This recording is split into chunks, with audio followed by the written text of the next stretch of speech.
Abydos. The very name evokes a sense of mystery and ancient power, a place where history and myth intertwine. Located on the west bank of the Nile in Upper Egypt, Abydos is one of the oldest and most important archaeological sites in all of Egypt, a cradle of civilization. For millennia, Abydos has been a place of pilgrimage, a sacred ground where ancient Egyptians came to honor their gods and seek a connection to the afterlife. Abydos was more than just a city. It was a symbol of the eternal cycle of life, death and resurrection, a testament to the beliefs of an ancient people.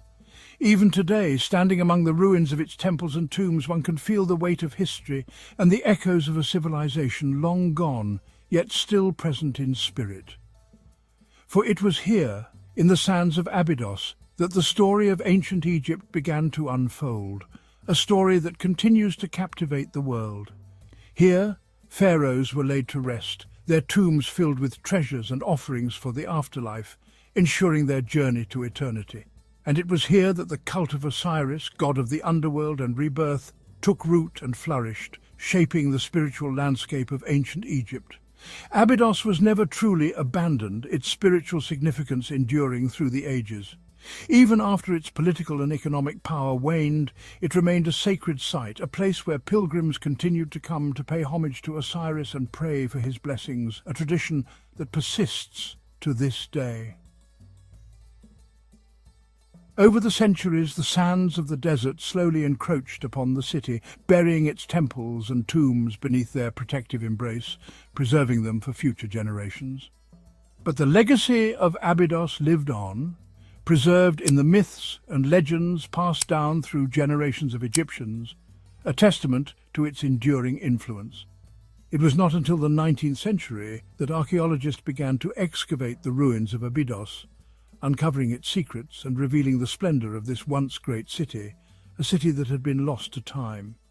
Today, Abydos is a UNESCO World Heritage Site, its temples and tombs a testament to the ingenuity, artistry and enduring beliefs of the ancient Egyptians, a legacy that continues to inspire awe and wonder.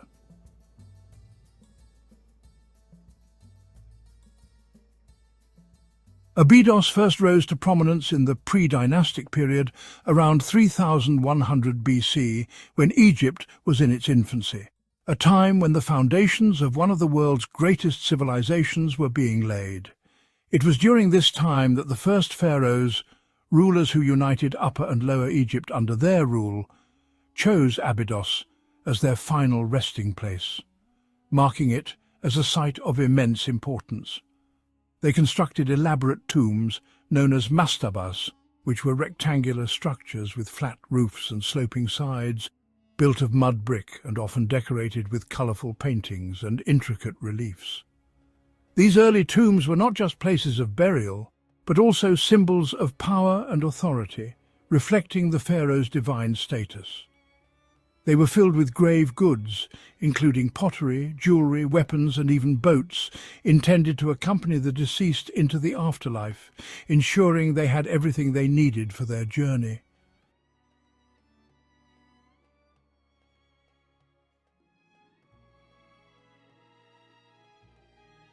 The tombs at Abydos provide us with invaluable insights into the beliefs, rituals and social structures of these early Egyptians, offering a window into their world. One of the most significant discoveries at Abydos was the tomb of King Jer, one of the earliest pharaohs of the First Dynasty, whose reign marked a pivotal moment in Egyptian history. Jer's tomb was a large and impressive structure surrounded by subsidiary graves for his family and retainers, indicating his high status and the reverence in which he was held. Inside the tomb, archaeologists discovered fragments of Jer's funerary equipment, including a fragment of his arm, which had been ripped off and placed in a separate box, a practice that remains a mystery. The presence of such elaborate tombs at Abydos suggests that the city was already a place of great religious significance in the pre-dynastic period, long before the rise of the pharaohs. It was believed to be the burial place of Webwawet, the jackal god of the dead, who was closely associated with the king and the afterlife, guiding the souls of the deceased. The association with Repwawet, combined with the presence of royal tombs, made Abydos a powerful symbol of death and resurrection, a place where the pharaohs could transition to the afterlife and join the company of the gods, ensuring their eternal life and divine status.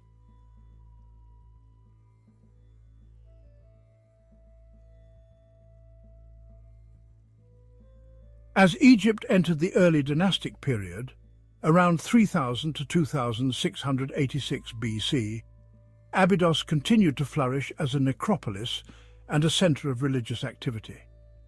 However, it was during this time that a new cult began to emerge in Abydos, one that would eventually overshadow all others, the cult of Osiris. The origins of Osiris are shrouded in mystery, but he is typically depicted as a mummified king, often with green skin symbolizing rebirth, wearing the Atef crown and holding the crook and flail, symbols of kingship and fertility. According to Egyptian mythology, Osiris was a benevolent king who ruled Egypt with his wife Isis. He taught the Egyptians agriculture, law and civilization, but was murdered by his jealous brother, Set. Osiris's death and resurrection became a central myth in Egyptian religion, symbolizing the cycle of life, death and rebirth. His story resonated deeply with the Egyptians, who saw in Osiris a promise of eternal life after death. As the cult of Osiris spread throughout Egypt, Abydos became one of the most important pilgrimage sites in the country, attracting countless devotees.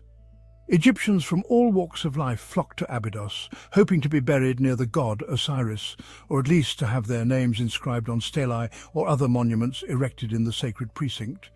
They believed that proximity to Osiris would increase their chances of a favorable judgment in the afterlife. Pilgrims would offer prayers, sacrifices, and votive offerings to Osiris, hoping to gain his favor and ensure their resurrection. The pilgrimage to Abydos was a journey of faith, a chance to connect with the divine and seek solace in the face of death. The spiritual atmosphere of Abydos provided comfort to many. The influx of pilgrims to Abydos had a profound impact on the city. Temples and shrines were built to accommodate the growing number of worshippers. Cenotaphs, symbolic tombs that did not contain the body of the deceased, were constructed by wealthy Egyptians who could not afford to be buried at Abydos but wanted to be symbolically linked to the god. Abydos became a bustling centre of religious activity, its streets thronged with priests, pilgrims and merchants. The pilgrimage to Abydos was more than just a religious duty. It was also an opportunity for social and economic exchange. People from different parts of Egypt would converge on Abydos, bringing with them their customs, beliefs and goods. The city became a melting pot of Egyptian culture, a place where ideas were shared and traditions were transmitted, enriching the cultural tapestry of Egypt.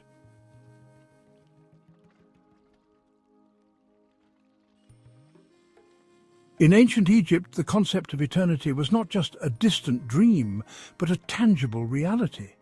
The Egyptians built their homes, not just for the living, but also for the afterlife. They believed that the soul would continue to live on, needing a place to reside. Tombs were constructed with meticulous care, designed to last forever. These structures were more than just resting places. They were eternal homes for the departed. The walls were adorned with scenes of daily life, ensuring that the deceased could continue their existence in the afterlife. The belief in an eternal house was deeply rooted in their culture. Every detail, from the architecture to the inscriptions, was meant to provide comfort and security for the soul's journey beyond death. This profound connection between life and death, between the temporal and the eternal, is what made ancient Egyptian civilization so unique and enduring. Their houses for eternity stand as a testament to their unwavering faith in the afterlife. The stones of Abydos tell a story that spans millennia. Each carving, each inscription is a testament to the lives and beliefs of the ancient Egyptians. It's fascinating to think about how these stones have witnessed the ebb and flow of history, standing silent yet eloquent in their endurance. At Abydos, the gods were honored with grand temples and intricate rituals. The ancient Egyptians believed that Abydos was the gateway to the afterlife, a sacred place where they could connect with the divine. The devotion and reverence shown here reflect a deep spiritual connection that transcended daily life. Beyond the famous temples, Abydos is home to numerous other monuments that add to its rich tapestry. From lesser-known chapels to ancient tombs, each structure contributes to the overall significance of this sacred city. These monuments, though perhaps not as renowned, are equally important in understanding the full scope of Abydos's historical and cultural landscape.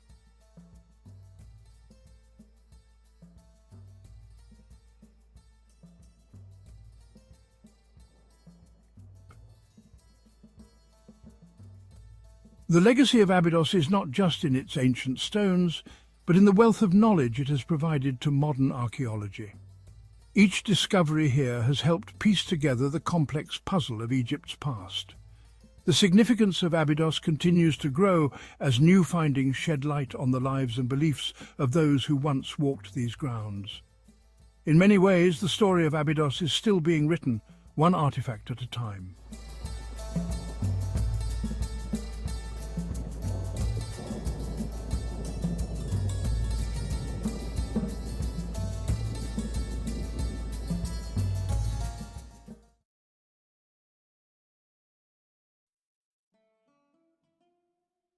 Thebes, the heart of ancient Egypt.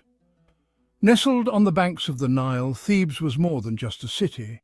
It was the beating heart of a civilization, showcasing human ambition, faith and artistry. Join us as we uncover the rich history and significance of this ancient city, exploring its grand temples, its royal tombs, and its pivotal role in shaping the story of ancient Egypt. Thebes, even in its ruined state, whispers of a time when it was the religious epicenter of ancient Egypt, particularly during the powerful New Kingdom. Imagine a city alive with the sound of priestly chants, the air thick with the scent of incense burning in honor of Amun-Ra, the king of the gods. Here, within the colossal Karnak temple complex, the Egyptians paid homage to their deities in ceremonies of unparalleled grandeur. The temple, a sprawling testament to their faith, grew over centuries, each pharaoh adding his own mark to this sacred landscape. Luxor Temple, bathed in the golden glow of the setting sun, was a place for ordinary Egyptians to connect with the divine. Together, these two temples form the spiritual heart of Thebes, a place where the earthly and the divine intertwined.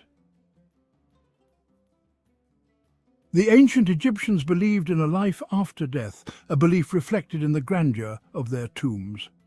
Just across the Nile, on the west bank, lies the Theban necropolis, a city of the dead as magnificent as the city of the living. Here, in the Valley of the Kings and the Valley of the Queens, pharaohs and their consorts were laid to rest, surrounded by treasures they believed would accompany them into the afterlife. The tomb of Tutankhamun, a relatively minor pharaoh, yielded a treasure trove of artifacts that captivated the world's imagination. But perhaps even more impressive are the elaborate tombs of rulers like Seti I and Ramses VI, their walls adorned with vibrant scenes from the Book of the Dead. Dotting the landscape are the mortuary temples, grand structures built not for the dead but for their memory. These temples, along with the royal tombs, stand as silent sentinels, guarding the secrets of Egypt's past. For centuries, Thebes was more than just a religious center. It was the vibrant heart of a nation, the capital of a mighty empire. Imagine the bustling streets of Thebes during its zenith, a time when it was known as the City of 100 Gates. Thebes' rise to prominence began during the Middle Kingdom, when Mentuhotep II reunited the two lands after a period of division. He moved the capital to Thebes, laying the foundation for its future glory. But it was during the New Kingdom that Thebes truly flourished, reaching the pinnacle of its power and influence. Under the rule of powerful pharaohs like Thutmose III and Amenhotep III, Thebes became a metropolis, a hub of international trade and a center of art and culture. The city's wealth was evident in its grand temples, its opulent palaces, and the luxurious lifestyle of its elite. Yet, even after losing its political dominance, Thebes remained a city of immense religious and cultural significance, a testament to its glorious past. Few sights on earth can compare to the awe-inspiring grandeur of the Karnak temple complex. Imagine standing before this colossal structure, its towering pylons reaching towards the heavens, a symbol of human devotion and architectural genius. Karnak was not simply a temple, it was a city within a city, a complex of temples, chapels and monuments dedicated to the Theban triad Amun-Ra, Mut and Khonsu. The hypostyle hall, with its forest of massive columns, is perhaps the most iconic image of Karnak. The construction of Karnak spanned over 2 millennia, with each successive pharaoh feeling compelled to leave his mark on this sacred complex. From the massive pylons and obelisks to the intricate reliefs and inscriptions that adorn its walls, Karnak stands as a testament to the ambition, ingenuity and deep religious fervour of the ancient Egyptians. The story of Thebes is not just one of religious devotion and architectural grandeur, it is also a story of conflict and resilience. Thebes found itself at the heart of several pivotal moments in Egyptian history, times when the very existence of the kingdom was threatened. One such period was the Second Intermediate Period, a time of turmoil and division when Egypt fell under the rule of the Hyksos, a foreign power from the Levant. The Hyksos, with their superior weaponry and military tactics, conquered much of Lower Egypt, pushing the native Egyptian rulers south. Thebes, however, refused to submit. Theban rulers, seeing themselves as the true heirs to the pharaonic legacy, waged a long and bloody war against the Hyksos, a conflict that would determine the fate of Egypt. Finally, under the leadership of Ahmose I, the founder of the 18th dynasty, the Egyptians triumphed. Ahmose I, a Theban prince, drove the Hyksos out of Egypt, reuniting the two lands and ushering in a new era of Egyptian power and prosperity. Thebes, at its zenith, was more than just a political and religious capital. It was the cultural heart of ancient Egypt, a city alive with creativity and artistic innovation. Imagine the workshops of Thebes, filled with skilled artisans, sculptors, painters, weavers, their hands bringing life to stone, wood and fabric, transforming them into works of breathtaking beauty. The tombs and temples of the Theban necropolis offer a glimpse into this vibrant artistic tradition. The walls of these structures are adorned with intricate murals and carvings, each one a masterpiece that speaks volumes about the artistic skill and the religious beliefs of the ancient Egyptians. Theban artists and craftsmen were renowned throughout the ancient world for their skill. Thebes became a centre for the production of luxury goods, from exquisite jewellery and finely crafted furniture to colourful textiles and beautifully painted pottery. Thebes' rise to prominence was fuelled, in part, by its strategic location. Situated on the banks of the Nile, the lifeblood of Egypt, Thebes controlled the agricultural wealth of the surrounding region. Thebes' location also made it a natural hub for trade. Caravans laden with exotic goods from Nubia to the south and Punt to the east converged on Thebes, bringing with them gold, ivory, ebony, incense and other treasures. The wealth generated by this trade enriched the city, filling the coffers of the pharaohs and enabling them to embark on ambitious building projects and military campaigns. The opulence of Thebes was evident in its grand temples and monuments, its luxurious palaces and the lavish lifestyle of its elite. Even the mightiest of empires are not immune to the tides of time. Thebes, for centuries the heart of a civilization, eventually experienced a slow decline, its power and influence waning as new powers rose to prominence in the ancient world. The first blow came in 663 BCE, when the Assyrian king Ashurbanipal sacked Thebes. The Assyrians, a ruthless and efficient military force, had conquered much of the Near East, and Egypt, weakened by internal strife and economic decline, was unable to withstand their onslaught. The sack of Thebes by the Assyrians was a traumatic event for the Egyptians. The city, once considered invincible, was plundered and burned, its temples desecrated, its treasures carried off to Assyria as spoils of war. Thebes never fully recovered from the Assyrian sack. Centuries later, under Roman rule, Thebes was again sacked, this time after a revolt against Roman authority. Thebes may lie in ruins, its grand temples and palaces reduced to rubble, but its story continues to resonate across the millennia. The remains of this once great city, spread across the modern-day city of Luxor, are now a UNESCO World Heritage Site, a testament to their enduring historical, architectural and cultural significance.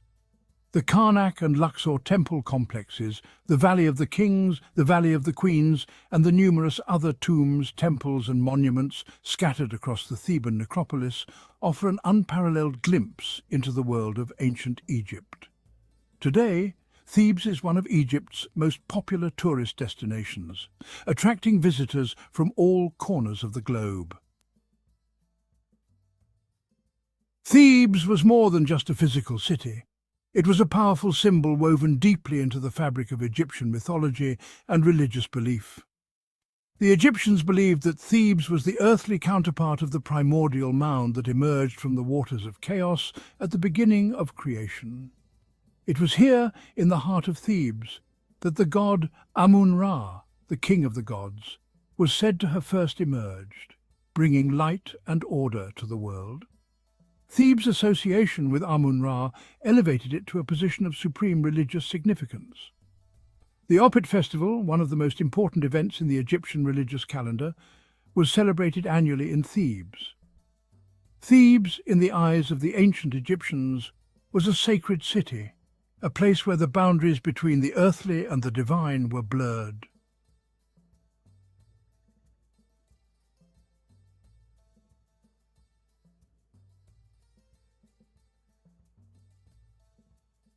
Thank you for joining us on this journey through the ancient city of Thebes.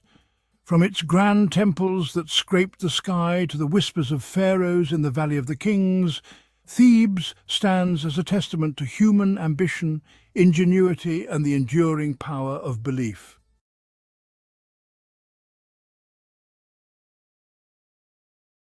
Beauty, a reflection of holiness.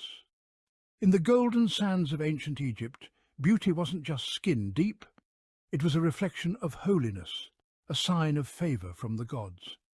The Egyptians believed that a pleasing appearance indicated a pure soul. This belief permeated every aspect of their lives, from their elaborate rituals to their daily routines. This spiritual connection between beauty and divinity fueled the Egyptians' fascination with cosmetics. They weren't merely tools to enhance, they were sacred instruments to connect with the divine. Cosmetics were used to ward off evil, ensure good health, and appease the gods. In essence, applying makeup was an act of devotion. Cosmetics for all, a spiritual connection. In ancient Egypt, the pursuit of beauty transcended gender. Both men and women adorned themselves with cosmetics. This widespread use underscores the deep spiritual significance Egyptians attached to their appearance. Men, women, and even children painted their eyes with kohl, a dark pigment believed to ward off the evil eye. They believed that a well-presented appearance, regardless of gender, reflected a harmonious balance between the physical and spiritual realms. This belief fostered a society where cosmetics were not seen as frivolous, but as essential tools for spiritual well-being.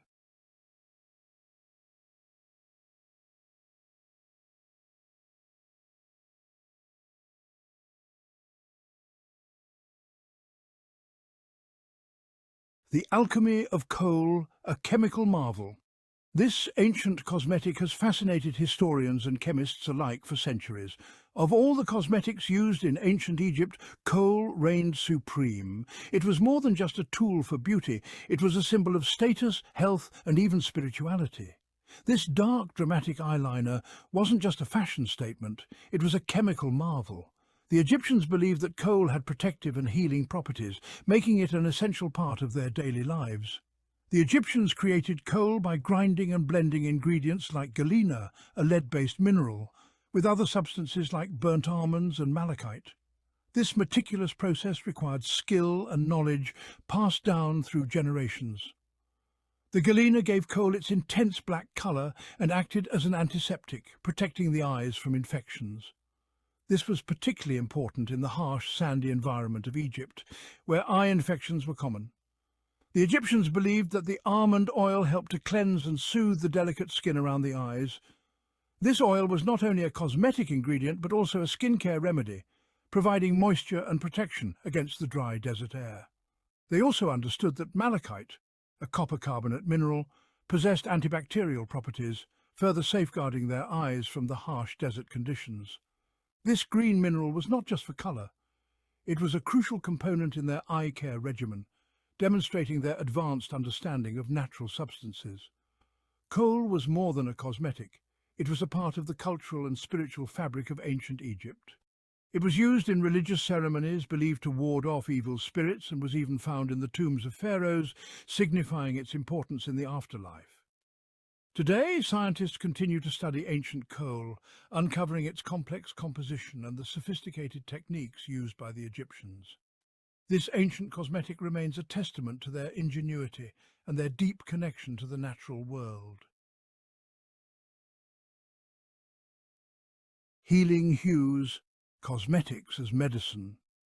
The ancient Egyptians were pioneers in the use of cosmetics, not just for beauty, but for health and healing as well. The Egyptians' understanding of cosmetics went beyond aesthetics. They recognized their medicinal properties. They believed that beauty and health were intertwined, and their cosmetic practices reflected this holistic approach. The Abydos Papyrus, an ancient medical text dating back to 1550 BC, provides valuable insights into this aspect. This extensive document is one of the oldest and most important medical papyri of ancient Egypt, containing over 700 remedies and formulas. It details recipes for cosmetics that doubled as treatments for skin ailments and eye infections. These recipes were meticulously recorded, showcasing the Egyptians' advanced knowledge of natural ingredients and their applications. For instance, the Egyptians used red ochre, a natural clay earth pigment, not only as blush but also as a treatment for skin inflammations. This pigment was believed to have protective and healing properties, making it a staple in their cosmetic and medicinal toolkit. They believed that its natural drying properties could help soothe irritations. Red ochre was often mixed with other ingredients to enhance its effectiveness, demonstrating their sophisticated approach to skin care. Similarly, green malachite, apart from its cosmetic uses, was employed as an antiseptic for wounds and eye infections. This vibrant green mineral was ground into a fine powder and applied to affected areas, harnessing its natural antibacterial properties. This merging of beauty and medicine showcases the Egyptians' advanced understanding of natural ingredients and their therapeutic benefits. Their innovative use of cosmetics as medicine highlights a culture that valued both appearance and well-being, setting a precedent for future generations. Today, modern science continues to uncover the wisdom behind these ancient practices. Researchers study the compositions and applications of these ancient cosmetics, revealing their potential benefits and inspiring new approaches in both beauty and medicine. The legacy of ancient Egyptian cosmetics lives on, influencing contemporary beauty products and treatments.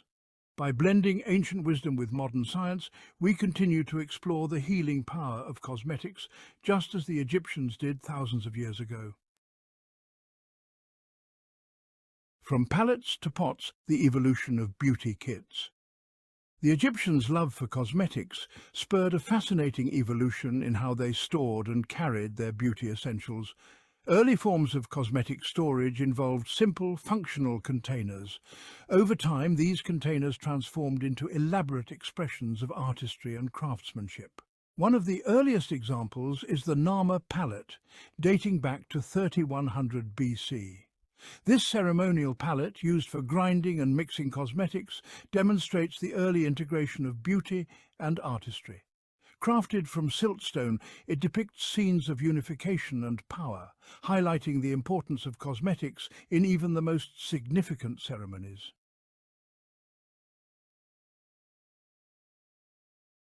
Tools of the trade applying ancient allure. The application of cosmetics in ancient Egypt was a meticulous ritual, requiring specialized tools. These tools, often crafted from materials like wood, bone, and ivory, illustrate the Egyptians' dedication to achieving their desired aesthetic. Coal applicators, for instance, were thin, elongated tools, often made of wood or ivory. These applicators allowed for precise application of the coal along the lash line, creating the dramatic eye look synonymous with ancient Egyptian beauty. Small spoons, carved from bone or ivory, were used to scoop out ointments and creams from jars, ensuring hygienic application and preventing contamination.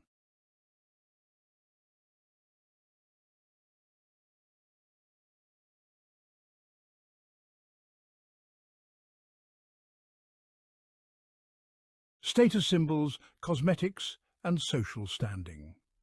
While cosmetics were ubiquitous in ancient Egypt, access to certain ingredients and elaborate containers signified social standing. The use of makeup was not merely for aesthetic purposes, but also a reflection of one's place in society. The elite enjoyed access to rare and expensive ingredients, such as lapis lazuli, a deep blue gemstone imported from distant lands. This gemstone was highly prized and often reserved for the upper echelons of society. This luxurious pigment was used to create vibrant blue eyeshadow, a colour associated with royalty and divinity. The blue eyeshadow was not just a cosmetic choice, but a symbol of power and divine favour, often depicted in the art and statues of gods and pharaohs. The containers for these cosmetics also reflected social hierarchy. The design and material of a cosmetic container could indicate the owner's wealth and status. While commoners used simple clay pots, the elite commissioned elaborate containers made from materials like alabaster, gold, and precious stones. These materials were not only more durable but also more visually striking, making them perfect for showcasing one's status. These containers, often adorned with intricate carvings and precious jewels, served as status symbols, showcasing the owner's wealth and influence. The more elaborate and ornate the container, the higher the social standing of its owner. In many ways, these cosmetic containers were as much a part of the elite's identity as their clothing and jewellery, reflecting their place in the social hierarchy of ancient Egypt.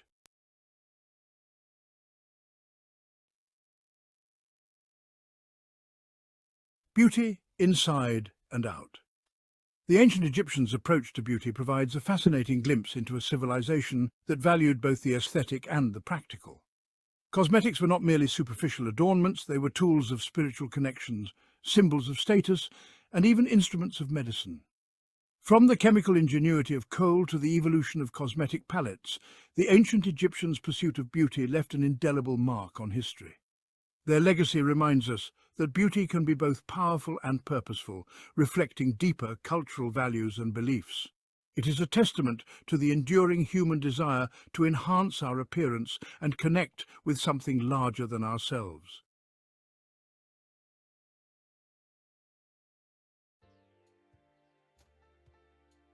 Death in ancient Egypt was not an end, but a transition, a pause before embarking on a perpetual journey to the afterlife. This belief fueled the practice of mummification, a complex and sacred ritual designed to preserve the physical body for the soul's eternal existence.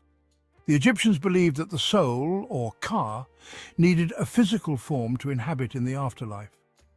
Mummification, therefore, was not merely about preserving the deceased, but about ensuring their successful transition and journey in the next world.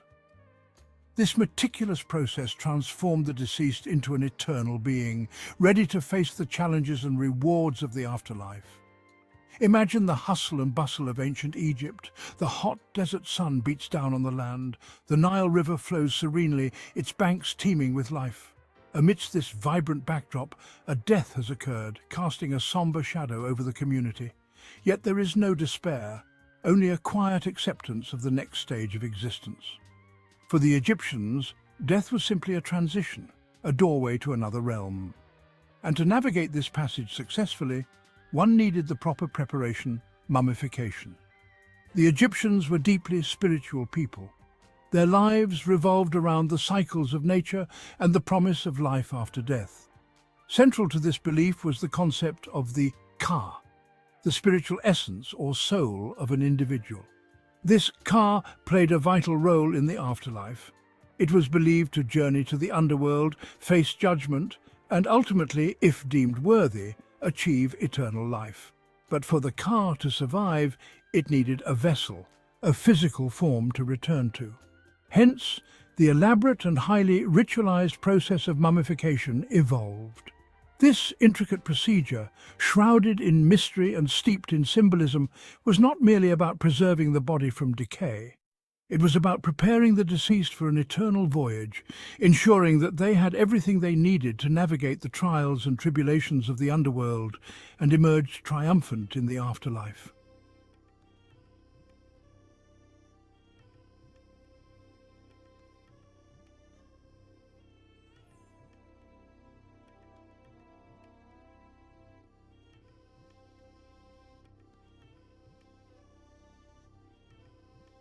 The intricacies of mummification varied greatly depending on social status and wealth. Elaborate procedures reserved for the elite, like pharaohs and high-ranking officials, involved meticulous organ removal and preservation, using expensive resins and perfumes. Commoners, however, received a more simplified version, often involving less intricate organ treatment and simpler wrappings. Interestingly, even animals held a place in the afterlife. Beloved pets and animals deemed sacred, like cats, were often mummified, their treatment reflecting the reverence they held in Egyptian society. Imagine the bustling workshops of the embalmers, the air thick with the scent of exotic spices and resins. Here, amidst glistening tools and linen bandages, the bodies of the deceased were received with utmost care and reverence. Yet, not all were treated equally. Ancient Egyptian society, much like our own, was stratified, with social standing playing a significant role in life and death. The pharaohs, considered divine rulers, received the most elaborate and costly mummification.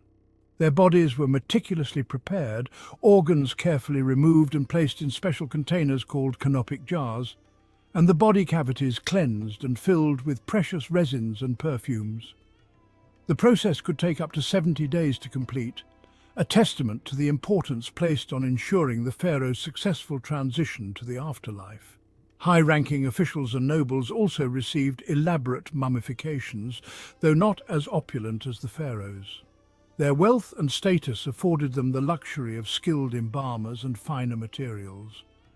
Commoners, on the other hand, received a more simplified version. While their bodies were still treated with respect and care, the process was less intricate, and the materials used were more readily available. Sometimes a single treatment was applied to multiple mummies to reduce costs. The mummification process, a closely guarded secret of the embalmers, was a marvel of ancient science and ritual.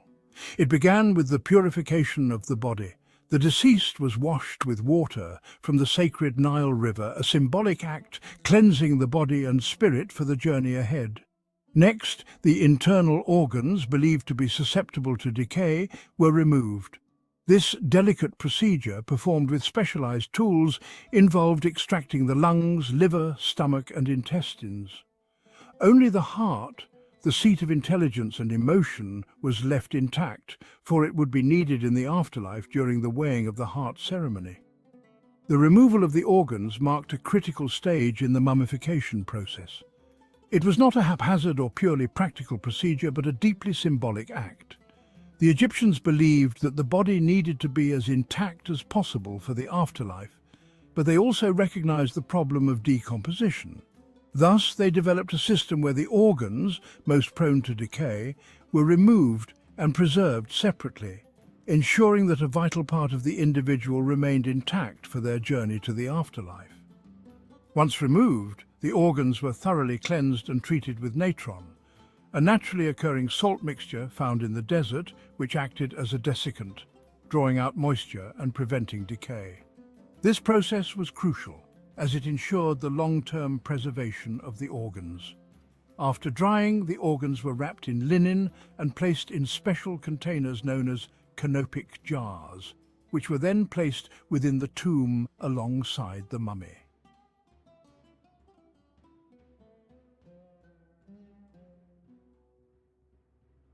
Section 4. Safeguarding the Essence. Canopic Jars and the Four Sons of Horus. The canopic jars were more than just containers. They were intricate works of art imbued with religious significance. Each jar was adorned with the head of a deity, each representing one of the four sons of Horus, the falcon-headed god of kingship. These sons, Imseti, Hapi, Duamutef, and Kebesenuef, were tasked with protecting specific organs. Imseti, with a human head, guarded the liver. Hapi, with the head of a baboon, protected the lungs. Duamutef, characterized by the head of a jackal, watched over the stomach, and Kebesenuef, with the head of a falcon, safeguarded the intestines. The placement of the organs within these specific jars, each protected by a son of Horus, highlights the Egyptians' belief in the interconnectedness of the physical and spiritual realms. Every step of the mummification process was imbued with symbolism, each action carefully orchestrated to ensure the deceased's well-being in the afterlife. The sons of Horus, through their protective roles, served as intermediaries between the world of the living and the dead, guiding and safeguarding the deceased's organs on their journey to eternity. These beautifully crafted jars, often made of alabaster or limestone, were more than just containers. They were seen as miniature sarcophagi, protecting vital parts of the deceased for eternity. Their presence within the tomb underscored the belief that the body in its entirety played a crucial role in the afterlife. The care and artistry lavished upon these jars are a testament to the Egyptians' deep respect for the dead and their commitment to ensuring a smooth transition to the afterlife. The power of natron, drying for eternity. With the organs removed and placed in their respective canopic jars, the next stage of the mummification process focused on dehydrating the body. This was crucial to prevent decomposition. The Egyptians used natron, a naturally occurring salt mixture found in abundance in the desert for this purpose. The body, covered in natron packs, was laid on a slanted table, allowing fluids to drain away. Natron, a desiccant, played a vital role in mummification. It acted like a sponge, drawing out all the moisture from the body, effectively halting the process of decomposition. This natural salt, readily available in the Egyptian desert, became synonymous with preservation, its use extending beyond mummification to preserving food and other perishable goods. For about 40 days, the body remained immersed in this natron bath, slowly drying and becoming resistant to decay. The embalmers, skilled in their craft, regularly checked the progress, ensuring the body was dehydrating properly. This period of drying was crucial, as it transformed the body from a perishable vessel into a lasting symbol of eternal life.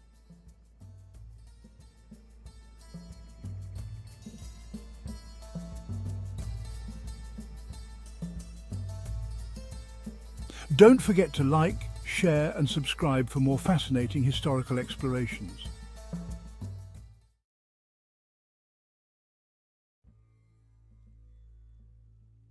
The sands of time have long concealed the daily lives of those who lived in ancient Egypt. Yet beneath the scorching desert sun, whispers from the past remain. Tombs, adorned with intricate paintings and carvings, offer us a unique window into their world. These vibrant scenes, preserved for thousands of years, provide a glimpse into the lives of ancient Egyptians, including their children. The Egyptians believed in life after death, a realm mirroring their earthly existence. They meticulously decorated their tombs with scenes from their daily lives, hoping to carry these experiences into the afterlife. These images, frozen in time, offer us invaluable insights into their customs, beliefs, and even the games their children played. Stepping into the painted chambers of ancient Egyptian tombs is like stepping back in time. We are transported to a world teeming with activity, where children are not merely passive observers, but active participants in the bustle of daily life. The tombs, particularly those from the Old and Middle Kingdoms, are replete with scenes of children engaging in various activities. These images reveal a society that cherished childhood and recognized the importance of play. Children are often depicted alongside adults participating in chores and celebrations. Their presence in these scenes suggests a close-knit family structure where children were integral members of the household and community. The tomb of Mereruka, a high-ranking official from the 6th dynasty, offers a captivating glimpse into the world of ancient Egyptian children. Among the many vibrant scenes adorning its walls, we find depictions of children engaged in playful acrobatics. These agile youngsters twist and contort their bodies into impressive poses, showcasing their flexibility and balance. One scene depicts a group of children forming a human pyramid, their small bodies balanced precariously atop one another. Another shows a young girl gracefully arched backward, her hands touching the ground behind her. These acrobatic displays were not merely forms of amusement. They were likely part of religious festivals and celebrations, adding an element of spectacle and entertainment to these important events. The rock-cut tombs of Beni Hassan, dating back to the Middle Kingdom, provide further evidence of the importance of movement and dance in ancient Egyptian culture. These tombs, carved meticulously into the cliffs, stand as silent witnesses to the vibrant life that once thrived here. The tombs, belonging to provincial governors, feature scenes of children engaged in a whirling dance, their bodies spinning and twirling with joyous abandon. These images capture the essence of youthful exuberance and the communal spirit of the time. Similarly, the tomb of Keti showcases children caught in mid-twirl, their colourful garments swirling around them like vibrant blossoms. The vivid colours and dynamic poses bring these ancient scenes to life, allowing us to glimpse the past. These whirling dances, likely accompanied by music and rhythmic clapping, were not only a form of entertainment but also a way for children to express themselves creatively and connect with their cultural heritage. Through these dances, they celebrated their identity and passed down traditions from one generation to the next, ensuring the continuity of their rich cultural tapestry.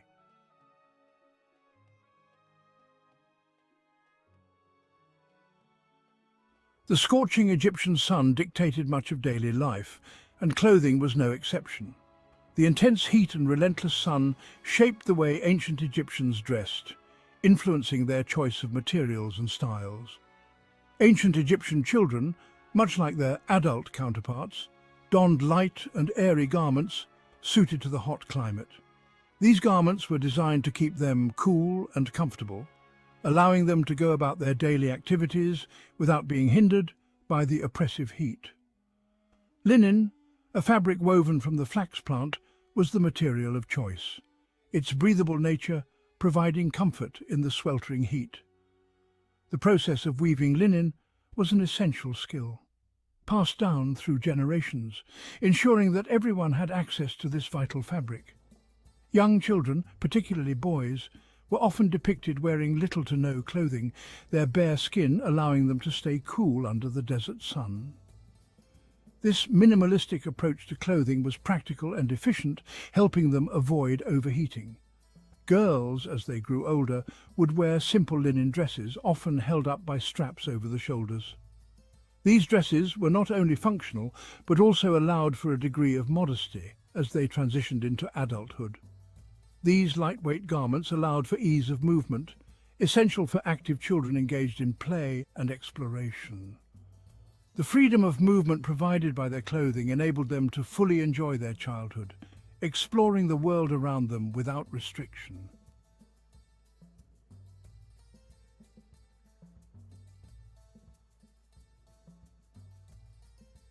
The ancient Egyptian concept of childhood extended beyond mere survival. It encompassed play and imagination. Archaeological excavations at Kahun, a workers' town associated with the pyramid of Senusret II, have unearthed a treasure trove of children's toys, providing tangible evidence of their playful pursuits. Among the finds are balls made of woven fibres, their simple construction belying hours of fun spent tossing and catching. Wooden sticks, resembling miniature javelins, hint at games of skill and accuracy, while small carved figurines of animals ignite the imagination, transporting children to a world of make-believe. These toys, simple yet enduring, offer a poignant reminder that the desire for play transcends time and culture.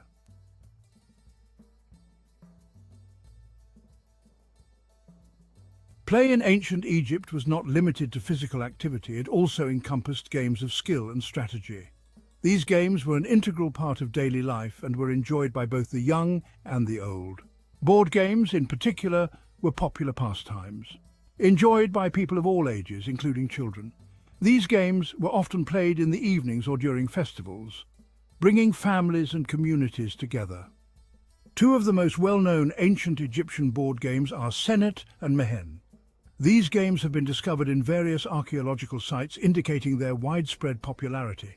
Senet, a game of strategy played on a long, narrow board with 30 squares, involved moving pieces according to the roll of dice. The game required careful planning and foresight to outmaneuver opponents. The game, often found depicted in tomb paintings, was believed to have religious significance, representing the journey of the soul through the afterlife. It was thought that mastering Senet could help one navigate the challenges of the afterlife.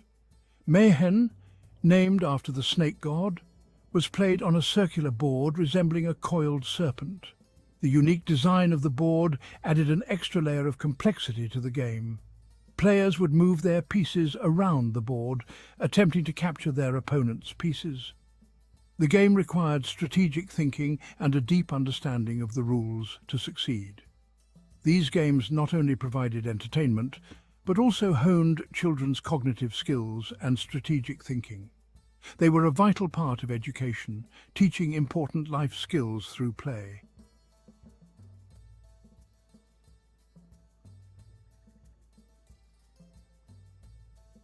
The Nile River, the lifeblood of ancient Egypt, was not only a source of sustenance but also a playground for children seeking respite from the desert heat. Swimming was a popular activity, and tomb scenes often depict children frolicking in the river's cool waters. One scene shows a group of children splashing and playing in the shallows, their laughter echoing through the ages. Another depicts children swimming alongside adults, their bodies sleek and agile in the water. The Nile, despite its inherent dangers, provided a much-needed escape from the scorching sun, offering children a chance to cool off, socialize, and engage in carefree play.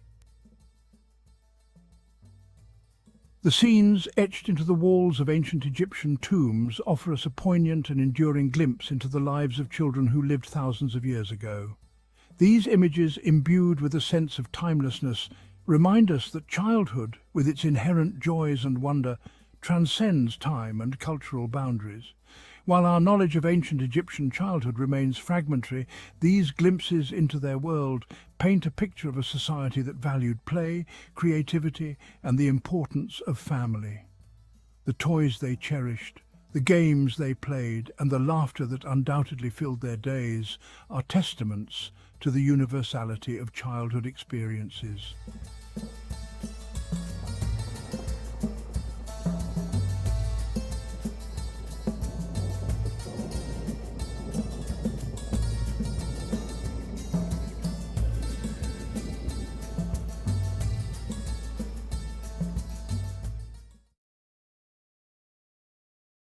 Howard Carter's name is synonymous with ancient Egypt, a name that echoes through the annals of history.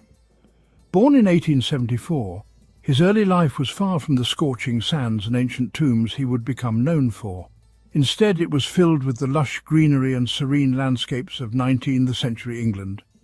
He grew up in a small village in Norfolk, England, a place that seemed worlds away from the mysteries of the ancient world. His father, a gifted artist, instilled in him a love for art and meticulous detail. This artistic environment nurtured his budding talents.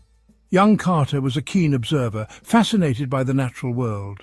He would spend countless hours exploring the countryside, observing the intricate details of plants and animals.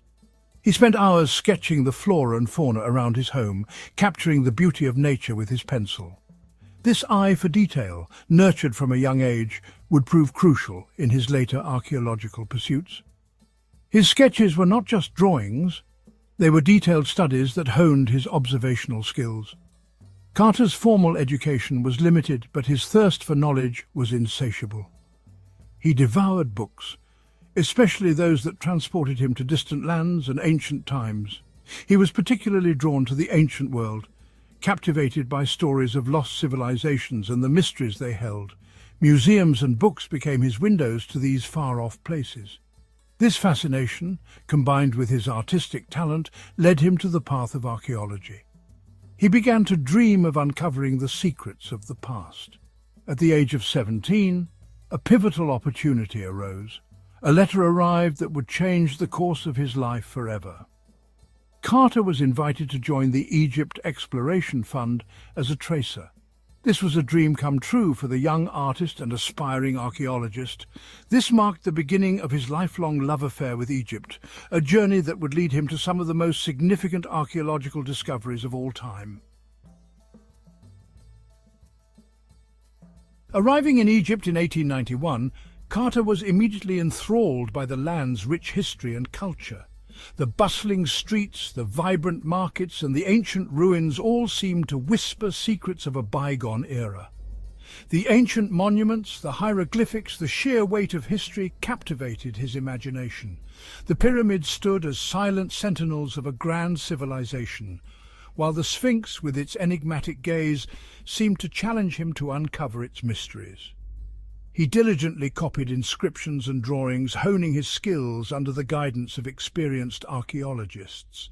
Each stroke of his pen was a step closer to understanding the lives and beliefs of the ancient Egyptians. Carter quickly established a reputation for his meticulous work and keen eye. His attention to detail and unwavering dedication set him apart from his peers, earning him respect and admiration in the archaeological community. He was not simply tracing the past, he was breathing life into it, recreating the artistry of ancient Egyptians with remarkable precision. His reconstructions were so vivid that they seemed to transport viewers back in time, allowing them to witness the grandeur of ancient Egypt firsthand. His talent did not go unnoticed. In 1899, at the young age of 25, Carter was appointed Chief Inspector of Monuments for Upper Egypt by the Egyptian Antiquities Service. This prestigious position was a testament to his burgeoning reputation and his potential to make significant contributions to the field. This was a remarkable achievement, a testament to his burgeoning reputation in the field. It was a role that came with immense responsibility, but Carter embraced it with enthusiasm and determination. Carter thrived in this role. He oversaw excavations, meticulously documented findings, and passionately advocated for the preservation of Egypt's fragile heritage. His efforts ensured that the stories of ancient Egypt would be preserved for future generations to study and appreciate. He was laying the groundwork for his most significant discovery, one that would forever etch his name in the annals of history. The Valley of the Kings, with its hidden tombs and untold treasures, awaited his exploration. Little did he know, he was on the brink of uncovering a find that would captivate the world and redefine our understanding of ancient Egypt. In 1907, a fateful meeting occurred that would change the course of Carter's career. He was introduced to George Herbert, the 5th Earl of Carnarvon, a wealthy British aristocrat with a passion for Egyptology. Carnarvon was immediately impressed by Carter's knowledge and enthusiasm. He agreed to finance Carter's excavations, providing the much-needed resources to pursue his archaeological dreams. Thus began a partnership that would become legendary. Carnarvon, with his wealth and influence, provided the financial backing.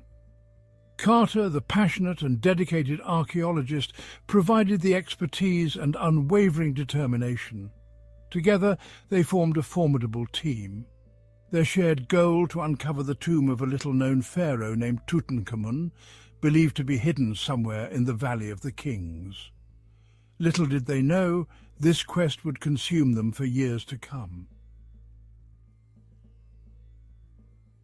The Valley of the Kings, a desolate yet majestic landscape, became Carter's obsession.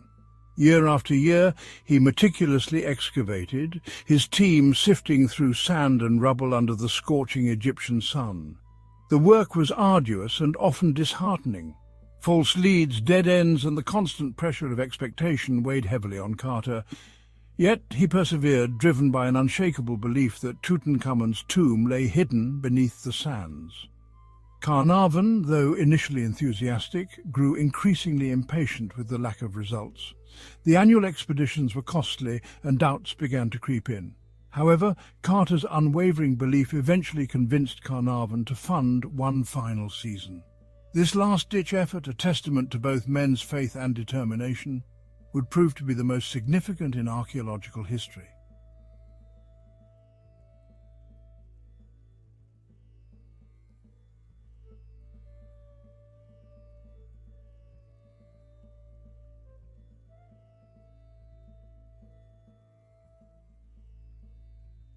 A fateful discovery, uncovering the steps to Tutankhamun's tomb. November 4th, 1922, dawned like any other day in the Valley of the Kings. The air was crisp and the golden hues of the rising sun bathed the ancient landscape in a mystical glow.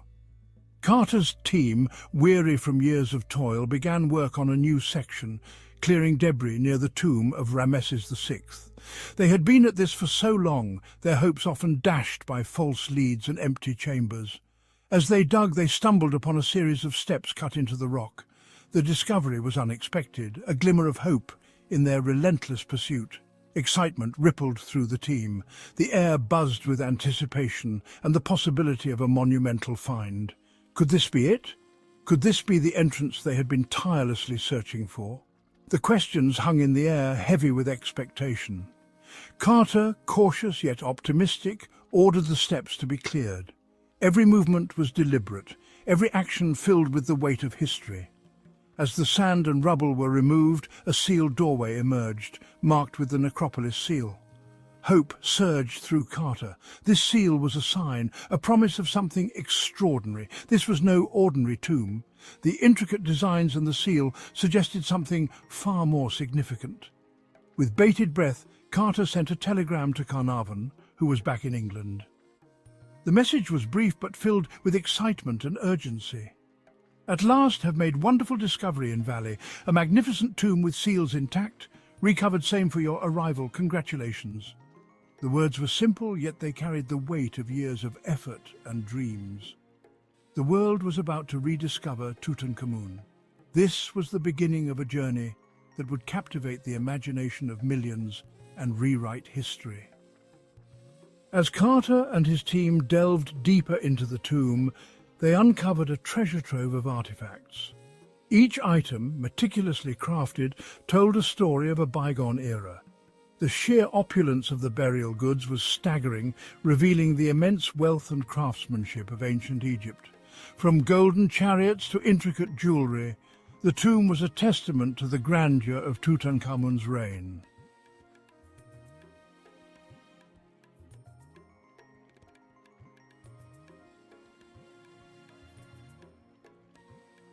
The discovery of Tutankhamun's tomb sparked a global fascination with ancient Egypt.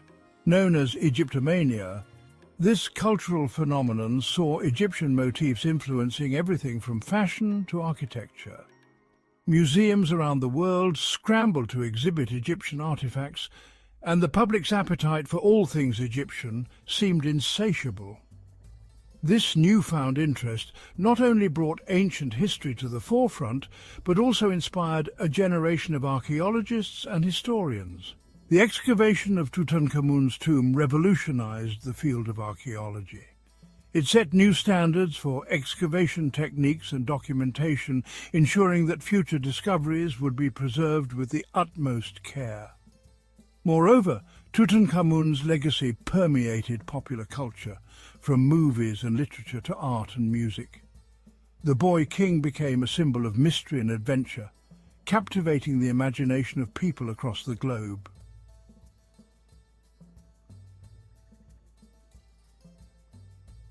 Even today, the allure of Tutankhamun endures.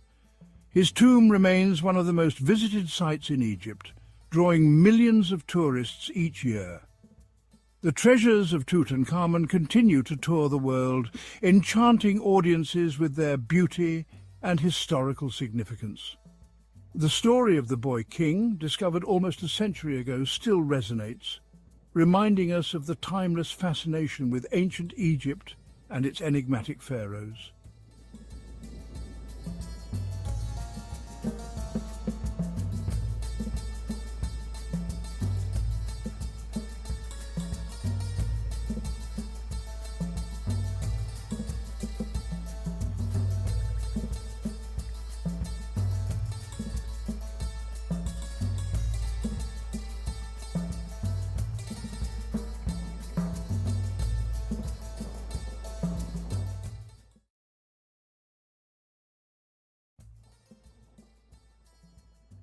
The Nile, the lifeblood of Africa, flows through a land of ancient wonders.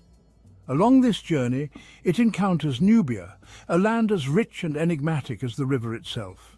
Nubia, nestled in modern-day Sudan and southern Egypt, was a land of strategic importance. It was a gateway between the Mediterranean world and the heart of Africa. Nubia's significance was not lost on the ancient Egyptians. They called it Seti, the land of the bow, in recognition of the famed Nubian archers. These skilled warriors were highly sought after in Egyptian armies. Gold, ivory, ebony, and exotic animals flowed from the heart of Africa, through Nubia and into Egypt. The Egyptians, recognizing this, sought to control Nubia, leading to centuries of complex interactions. The story of Nubia and Egypt is one of conflict and cooperation, of cultural exchange and intertwined destinies. Nubia was a land of abundance, blessed with resources coveted by its northern neighbor, Egypt. Gold, shimmering and precious, was perhaps the most sought-after treasure. Nubia's gold mines, located deep within its mountainous terrain, became a source of fascination and desire for the Egyptians. Beyond gold, Nubia was a land of exotic wonders. Ebony, a dark, fine-grained wood, was prized for its beauty and durability. Ivory from the tusks of elephants was carved into exquisite ornaments and works of art. Animal skins, precious stones, and aromatic resins all flowed north from Nubia, enriching the Egyptian economy and culture. Trade routes, traversing the Nile and crossing the desert, connected Nubia and Egypt. Caravans laden with goods carried not just material wealth but also ideas and cultural practices. This interaction, driven by economic necessity and fueled by the Nile's bounty, laid the foundation for a relationship that would endure for millennia. The relationship between Nubia and Egypt was not always harmonious. The allure of Nubia's riches, coupled with its strategic importance, often led to conflict.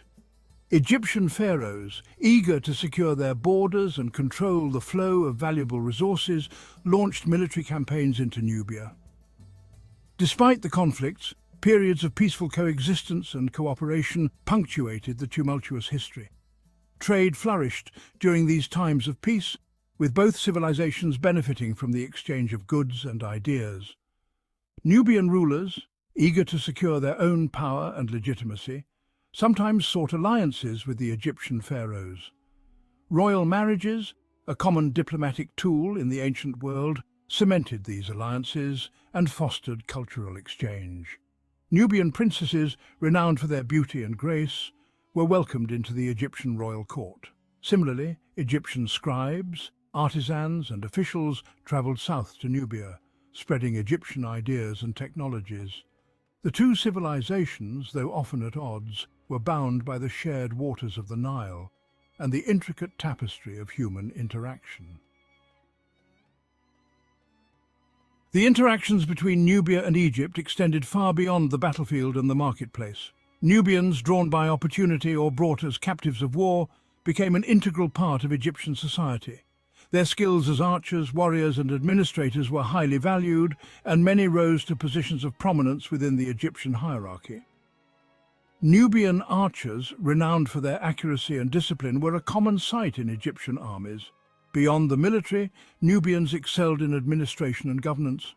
Egyptian records mention Nubian scribes, officials and even governors who managed Egyptian provinces. These individuals, often highly educated and multilingual, navigated the complexities of Egyptian bureaucracy and contributed to the efficient running of the empire. Nubian artisans, musicians, dancers and laborers contributed to the vibrancy of Egyptian culture. Their presence is evident in Egyptian art, where Nubian features, hairstyles and clothing styles are often depicted. The adoption of Nubian cultural elements highlights the dynamic nature of Egyptian society and its ability to absorb and adapt to foreign influences. The rise of Kush, a Nubian kingdom's ascent. Around the 8th century BCE, a powerful kingdom emerged in Nubia, centered at the city of Napata. This kingdom, known as Kush, would challenge Egyptian dominance and eventually rule over the land of the pharaohs. The Kushites, deeply influenced by Egyptian culture, adopted many of its customs and beliefs. They worshipped Egyptian gods, built pyramids and temples in the Egyptian style, and even adopted hieroglyphic writing. However, they also retained their own distinct traditions, language, and artistic styles.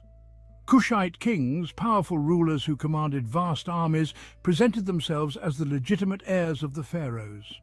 The rise of Kush marked a turning point in the relationship between Nubia and Egypt. Their armies, led by skilled warriors and equipped with advanced weaponry, pushed northwards, capturing Egyptian cities and defeating Egyptian armies. The Kushite kings, now rulers of both Nubia and Egypt, ushered in an era of renaissance, reviving Egyptian traditions and leaving an indelible mark on Egyptian art, religion, and architecture.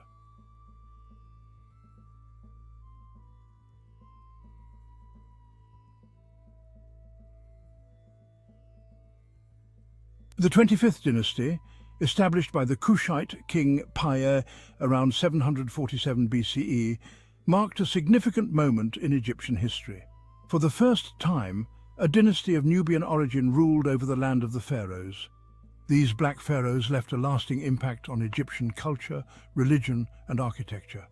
They revitalized Egyptian traditions, ushering in a period of artistic and religious renewal. The Kushite pharaohs were devout patrons of the Egyptian god Amun, restoring temples and monuments dedicated to him. They embraced traditional Egyptian artistic conventions, commissioning colossal statues and intricate reliefs. They also introduced elements of their own Kushite heritage, blending Egyptian motifs with Nubian styles. The story of Nubia and Egypt is not simply a tale of two separate civilizations. It is a testament to the power of cultural exchange, the blurring of boundaries, and the creation of a shared heritage. Over centuries of interaction, Nubian and Egyptian cultures intertwined, each influencing and enriching the other. While Nubia adopted Egyptian religious beliefs, artistic styles, and even language, Egypt was equally open to Nubian influences. Nubian music, dance, and fashion found their way into the Egyptian court and society. Nubian gods and goddesses were incorporated into the Egyptian pantheon. The Egyptian language itself borrowed words and phrases from Nubian languages, a testament to the close interaction between the two peoples. This cultural fusion is evident in the archaeological record, in the art, architecture, and artifacts that have survived the sands of time. Temples in Nubia, built by Kushite pharaohs, feature a unique blend of Egyptian and Nubian artistic styles. This intertwining of cultures created a vibrant and dynamic civilization along the Nile Valley. Nubia, though often overshadowed by its more famous neighbour, played a pivotal role in shaping the course of history. Its contributions to world civilization, often overlooked or downplayed, are finally being recognized and celebrated. From its strategic importance as a crossroads of trade to its cultural innovations, Nubia left an indelible mark on the ancient world. Nubia's gold, ebony and ivory enriched the economies of ancient civilizations. Its warriors, renowned for their skills as archers, served in armies across the ancient Near East. Its kings, the Black Pharaohs, ruled over Egypt, leaving a lasting legacy on its art, religion and architecture. Nubia's impact extends beyond its material and political contributions. It was a center of innovation, developing its own unique alphabet, known as Meroitic script, which remains partially undeciphered. Its artisans created stunning works of art, blending Egyptian motifs with their own distinct styles. Nubia's story is a reminder that history is not written solely by the victors. For centuries, the story of Nubia remained hidden beneath the sands of time. Its monuments and cities lay buried, overshadowed by ancient Egypt. Recently, archaeologists and historians have begun to unearth the secrets of this forgotten civilization. New discoveries challenge our understanding of Nubian history and culture. Excavations at Kerma, Napata and Meroe reveal Nubia's social structure and artistic achievements. The decipherment of Meroitic script is unlocking Nubian language and literature. Studying Nubia is about recognizing its contributions to world history and celebrating its unique identity. As we unearth Nubia's treasures, we see history as a dynamic and evolving narrative.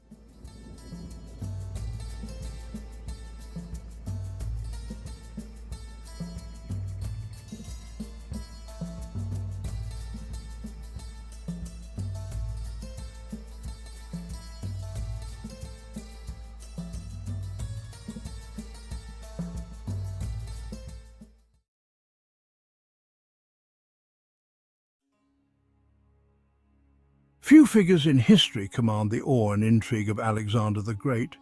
His name echoes through the annals of time, a symbol of unparalleled ambition and military genius. This Macedonian king, born in 356 BC, conquered vast swathes of the ancient world, creating an empire that stretched from Greece to Egypt and into the heart of Asia. His campaigns were marked by strategic brilliance and relentless determination, leaving an indelible mark on the course of Western civilization. His influence extended beyond the battlefield, shaping the cultural and intellectual landscape of the regions he conquered. Yet the final resting place of this legendary conqueror remains one of history's most enduring mysteries. Despite numerous accounts and theories, the exact location of Alexander's tomb has eluded discovery for over 2 millennia. The search for Alexander's tomb has captivated historians, archaeologists and treasure hunters for centuries, each driven by the hope of uncovering one of the greatest archaeological finds of all time, fueled by tantalizing clues and a profound desire to uncover the secrets buried within. Ancient texts and historical records provide hints, but none have led to a definitive discovery. The significance of finding Alexander's tomb extends far beyond the recovery of lost treasure or the confirmation of historical records. It represents a bridge to the past, a direct link to one of history's most influential figures. Within that lost mausoleum lies the potential to unlock a deeper understanding of Alexander himself, his beliefs, his ambitions, and his legacy. The artifacts and inscriptions within could provide unprecedented insights into his life and the era he dominated. The tomb's discovery would offer invaluable insights into the funerary practices, artistry and cultural exchange of the Hellenistic period, a time when Alexander's conquests forged connections between East and West. In 323 BC, at the age of 32, Alexander the Great's triumphant reign was cut short in Babylon. The circumstances surrounding his death remain shrouded in mystery, with theories ranging from illness to poisoning. Some accounts describe a high fever, while others point to the possibility of assassination by rivals within his own ranks. Regardless of the cause, Alexander's death plunged his vast empire into chaos. Without a clear heir, his generals, known as the Diadochi, engaged in a bitter power struggle that would last for decades. Amidst this turmoil, the fate of Alexander's body became a matter of immediate concern. Tradition dictated that a king of Alexander's stature deserved a lavish burial and a magnificent tomb. However, the logistics of preserving and transporting his body presented a considerable challenge in the ancient world. The journey from Babylon to his Macedonian homeland was long and arduous, and the summer heat posed a significant risk of decomposition. One of Alexander's most trusted generals, Ptolemy the Versatility, ultimately took possession of the king's body. Ptolemy, a man of great ambition and vision, saw in Alexander's remains not just the body of a fallen leader, but a powerful symbol that could cement his own authority and legacy. Ptolemy, who would later establish himself as the ruler of Egypt, initially transported Alexander's remains to Memphis, the ancient capital of Egypt. Memphis, a city steeped in history and tradition, was a fitting temporary resting place for the great conqueror. The journey to Memphis was a grand procession, reflecting the reverence and respect Alexander commanded even in death. There, Alexander was embalmed by Egyptian priests, masters of the art of preserving the dead. The embalming process was intricate and sacred, involving rituals and techniques perfected over millennia. The priests, with their deep knowledge of mummification, ensured that Alexander's body would be preserved for eternity, a testament to his enduring legacy. Memphis, however, was not intended to be Alexander's final resting place. Ptolemy had grander plans, envisioning a tomb that would reflect the greatness of Alexander and serve as a symbol of his own rule. The discussions and planning for this monumental task were extensive, involving architects, artisans, and scholars. Ptolemy envisioned a grander tomb for his former king and comrade, a monument that would not only honor Alexander, but also legitimize Ptolemy's own claim to power and his vision for a new Hellenistic dynasty in Egypt. The construction of this tomb was a massive undertaking, requiring resources and labor on an unprecedented scale. It was a project that would take years to complete, but Ptolemy was determined to see it through. Thus began the construction of a magnificent tomb in Alexandria, the vibrant cosmopolitan city Ptolemy founded on the shores of the Mediterranean. Alexandria, with its strategic location and cultural significance, was the perfect site for Alexander's final resting place. The city itself was a testament to Ptolemy's vision, a melting pot of cultures and ideas, reflecting the Hellenistic ideals of knowledge and progress. The exact location and design of this tomb remain a subject of debate, but historical accounts describe a structure of remarkable grandeur, adorned with precious materials and guarded by a contingent of soldiers. The tomb was not just a burial site, but a monument to Alexander's achievements and Ptolemy's aspirations. It was a place where the past and future converged, a symbol of continuity and change. Alexander's tomb in Alexandria quickly became a site of pilgrimage and veneration. People from all walks of life, from scholars to soldiers, made the journey to pay their respects. The tomb became a focal point for the Hellenistic world, a place where people could connect with the legacy of Alexander and the new era Ptolemy was ushering in. People from across the Hellenistic world flocked to pay their respects to the fallen conqueror, transforming his tomb into a symbol of Alexander's enduring legacy and Ptolemy's burgeoning power. The tomb was more than just a final resting place. It was a beacon of hope and inspiration, a reminder of the greatness that could be achieved through vision and determination. Alexander's journey did not end with his death. It continued through the lives and aspirations of those who came after him, forever etched in the annals of history. Despite its initial prominence, Alexander's tomb in Alexandria seemingly vanished from the historical record. This disappearance has puzzled historians and archaeologists for centuries, sparking numerous quests and expeditions to uncover its secrets. The tomb, once a symbol of Alexander the Great's unparalleled legacy, now exists only in the annals of history and the imaginations of those who seek it. While ancient writers provided detailed descriptions of the tomb's splendor and the rituals performed there, concrete information about its precise location and ultimate fate remains elusive. These descriptions paint a picture of a grand mausoleum adorned with precious metals and intricate carvings, a fitting tribute to one of history's most legendary figures. Yet, despite these vivid accounts, the physical evidence of the tomb's existence has remained frustratingly out of reach. Over the centuries, numerous theories have been proposed to explain the tomb's disappearance. Scholars have pored over ancient texts, debated the reliability of historical accounts, and examined every clue with meticulous care. Some suggest that the tomb was hidden deliberately to protect it from grave robbers, while others believe it was simply forgotten as the city of Alexandria evolved and expanded. Some historians believe that the tomb was destroyed during periods of unrest and upheaval that plagued Alexandria throughout its history.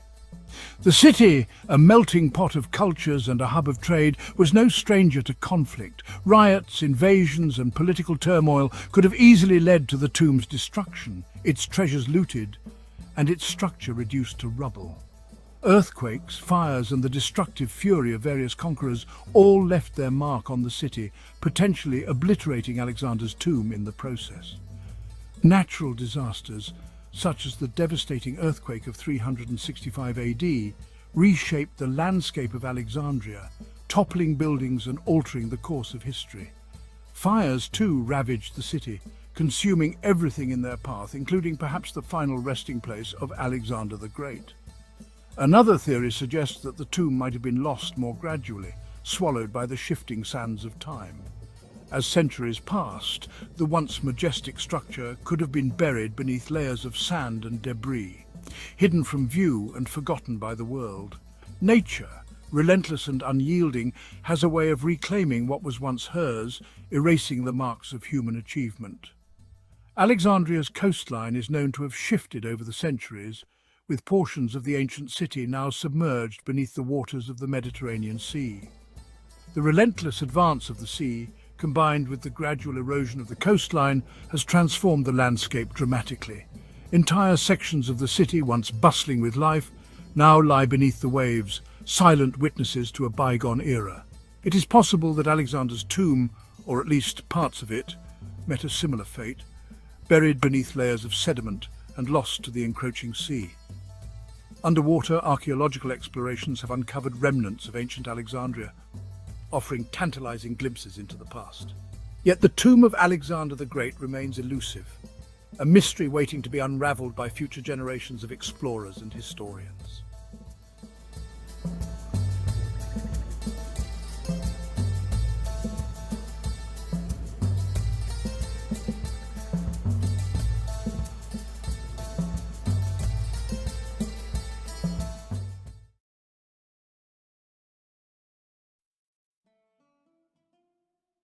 Ancient Egypt, a land of towering pyramids, enigmatic pharaohs, and a rich tapestry of gods and goddesses. This ancient civilization, with its grand monuments and intricate mythology, has fascinated historians and enthusiasts alike for centuries. It is here, on the fertile banks of the Nile, that our story begins. The river, a lifeline for the people, provided the sustenance needed for agriculture and the flourishing of civilization. Legend tells of a time when the god Seth, consumed by jealousy, murdered his brother Osiris. This act of betrayal set off a chain of events that would forever change the course of Egyptian mythology. Osiris's son Horus sought to avenge his father and reclaim his rightful place as ruler. Horus, the falcon-headed god, was determined to restore balance and justice to the land. In a fierce battle with Seth, Horus lost an eye. This battle was not just a physical confrontation, but a cosmic struggle between order and chaos. From this lost eye, a single tear fell to the earth. This tear, filled with divine power and sorrow, held the essence of Horus's sacrifice and determination. This tear, imbued with the divine essence of Horus, sprouted into the first grapevine. The vine, nurtured by the gods, grew strong and bore fruit that would become a sacred elixir. Thus, wine was born, a gift from the gods to mortals. This divine beverage was believed to carry the blessings and power of the gods themselves. This captivating myth highlights the profound significance of wine in ancient Egyptian culture. It was revered not just for its taste, but for its spiritual and symbolic meanings. It was more than just a beverage. It was a symbol of life, death, and resurrection. Wine played a crucial role in rituals and ceremonies, symbolizing the eternal cycle of life and the afterlife. Wine was intricately woven into the fabric of Egyptian society, playing a pivotal role in their religious ceremonies, economic activities, and daily lives. From the grand feasts of the pharaohs to the humble gatherings of common folk, wine was a cherished part of their existence, a tribute to the enduring legacy of this ancient civilization. The cultivation of vineyards and the production of wine were sophisticated processes reflecting the ingenuity and dedication of the ancient Egyptians. They developed advanced techniques for growing grapes and fermenting wine, ensuring a steady supply of this precious liquid. Wine also played a significant role in the economy of ancient Egypt. It was traded extensively, both within the kingdom and with neighboring regions. This trade not only brought wealth but also facilitated cultural exchanges, spreading the influence of Egyptian wine far and wide. In religious rituals, wine was offered to the gods as a symbol of devotion and reverence. It was believed that the gods themselves partook in these offerings, further sanctifying the bond between the divine and the mortal realms. Festivals and celebrations often featured wine prominently, as it was a symbol of joy and abundance. These gatherings were occasions for the community to come together, share in the bounty of the land, and honor the gods who blessed them with this divine gift. The legacy of wine in ancient Egypt is preserved in their art and artifacts. From intricate depictions on tomb walls to the discovery of ancient wine jars, these remnants offer a glimpse into the cultural and spiritual significance of wine in this remarkable civilization. Today, the echoes of this ancient tradition can still be felt. The vineyards of modern-day Egypt stand as a tribute to the enduring legacy of their ancestors, who first cultivated the divine grapevine and crafted the sacred elixir that would become a symbol of life, death, and rebirth.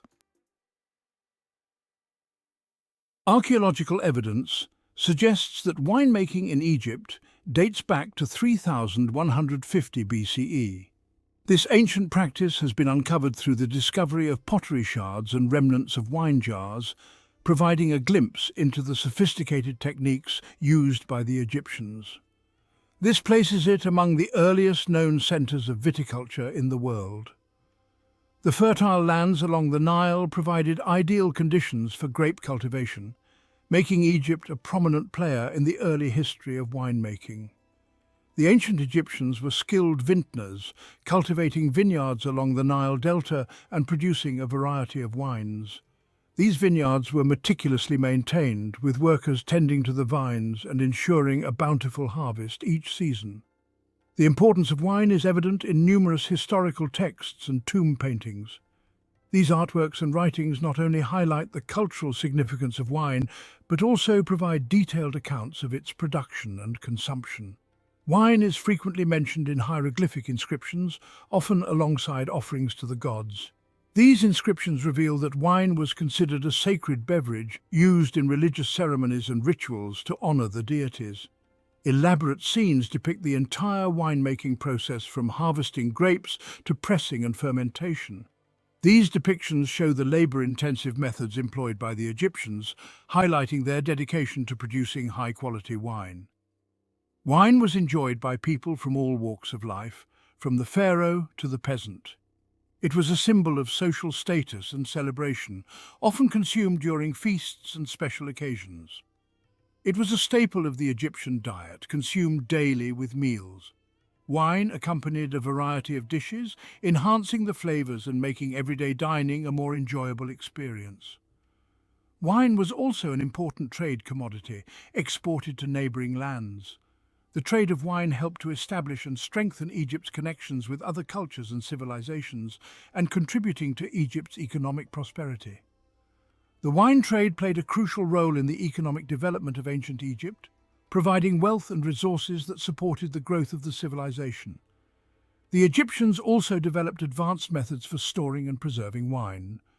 Large wine cellars and storage jars were used to keep the wine fresh, ensuring that it could be enjoyed throughout the year. Wine was central to many festivals and celebrations, often used in religious ceremonies to honor the gods. These events were marked by elaborate feasts and communal gatherings where wine flowed freely. The vessels used to store and serve wine were often beautifully decorated, reflecting the importance of wine in Egyptian society. These ornate containers were crafted with great care and skill, showcasing the artistry of the ancient Egyptians. Some wine jars even featured labels and inscriptions indicating the type of wine and its origin. These markings provide valuable insights into the varieties of wine produced and the regions where they were made. The Egyptians were also connoisseurs of wine, with a keen appreciation for its quality and flavor. While wine flowed freely in ancient Egypt, another liquid held equal, if not greater, importance: oil. Just as the Nile nourished their vineyards, it also provided the raw materials for a diverse range of oils, each with unique properties and applications. These oils were not mere cooking ingredients. They were the lifeblood of ancient Egyptian society. They illuminated their homes, adorned their bodies, and played a central role in their religious ceremonies. From the humblest peasant to the mighty pharaoh, life in ancient Egypt was intricately intertwined with the versatile gifts of oil. The production of oil was a meticulous process involving the careful selection and pressing of various plants and seeds. Oils were stored in beautifully crafted jars and amphoras, and they were traded extensively both within Egypt and with neighboring regions. In daily life, oils were used for cooking, medicinal purposes, and even in beauty rituals, highlighting their multifaceted importance. Temples and religious sites often received offerings of oil, symbolizing purity and devotion, as depicted in numerous hieroglyphs and artworks. During festivals and celebrations, oil lamps would light up the night, creating a warm and inviting atmosphere that brought communities together. Truly, the story of ancient Egypt cannot be told without acknowledging the profound impact of oil on every aspect of their civilization. The ancient Egyptians were masters of extracting oils from a variety of sources. They developed sophisticated techniques to ensure the highest quality of oil. While olives were not native to Egypt, they cultivated other oil-rich plants along the Nile Valley. The fertile soil and abundant water supply made it an ideal location for growing these plants. Flax, sesame, castor beans, and moringa seeds were all prized for their oil content. Each plant had its own unique properties and uses, making them valuable commodities in ancient Egyptian society. These oils had a multitude of uses, reflecting the ingenuity and resourcefulness of the ancient Egyptians. They were stored in specially designed containers to preserve their quality and potency. They served as fuel for lamps, providing light in homes and temples. The soft, steady glow of oil lamps was essential for daily life and religious ceremonies. They were incorporated into cosmetics, perfumes, and ointments, enhancing beauty and promoting hygiene. Oils were mixed with various herbs and flowers to create luxurious and fragrant products. Oils were also indispensable in religious rituals. They were believed to have purifying and protective properties, making them essential for sacred ceremonies. They were used to anoint sacred objects, consecrate temples, and embalm the dead. The process of embalming was intricate and required large quantities of oil to preserve the body for the afterlife. Each type of oil possessed unique properties that dictated its specific uses. These oils were not just commodities, they were integral to the daily lives and spiritual practices of the ancient Egyptians. Castor oil, extracted from castor beans, was highly valued for its medicinal properties. The ancient Egyptians recognized its potent healing abilities and incorporated it into their medical practices. It was used as a laxative, an anti-inflammatory agent, and even as a labor inducer. Castor oil's versatility made it a staple in ancient Egyptian medicine, often prescribed by healers for various ailments. Sesame oil, with its pleasant aroma and long shelf life, was a staple in Egyptian kitchens. It was not only valued for its culinary uses, but also for its nutritional benefits. It was used for cooking, baking, and as a flavor enhancer. The rich, nutty flavor of sesame oil added depth to many traditional dishes, making it a favorite among ancient chefs. Sesame oil was also a key ingredient in perfumes and cosmetics. Its ability to blend well with other ingredients made it ideal for creating luxurious beauty products. Moringa oil, extracted from the seeds of the moringa tree, was prized for its moisturizing and healing properties. The ancient Egyptians used it extensively in their skincare routines. It was used to treat skin conditions, heal wounds, and protect the skin from the harsh desert sun. Moringa oil's protective qualities were essential for maintaining healthy skin in the arid climate. Moringa oil was also used in religious ceremonies, symbolizing purity and renewal. Its sacred status underscored the deep connection between the Egyptians and their natural environment, highlighting the spiritual significance of these ancient oils. The trade of these oils was a significant aspect of the ancient Egyptian economy. Markets were bustling with merchants, trading these precious oils, which were highly sought after both locally and in foreign lands. Oils were transported along the Nile and beyond, reaching distant lands through extensive trade networks. Wine and oil, two seemingly simple liquids, played a profound role in shaping ancient Egyptian culture and society. These liquids were not just for consumption, they were deeply woven into the fabric of daily life and spiritual practices. They were not merely consumables, but integral elements of their religious beliefs, economic activities, and daily lives. The use of wine and oil extended beyond the mundane, reaching into the sacred and the ceremonial, From the tears of Horus to the fertile banks of the Nile, wine and oil flowed through the veins of ancient Egypt, leaving an indelible mark on their history.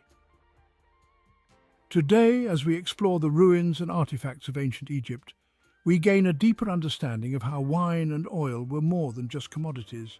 They were symbols of life, sustenance and divine connection, bridging the past with the present.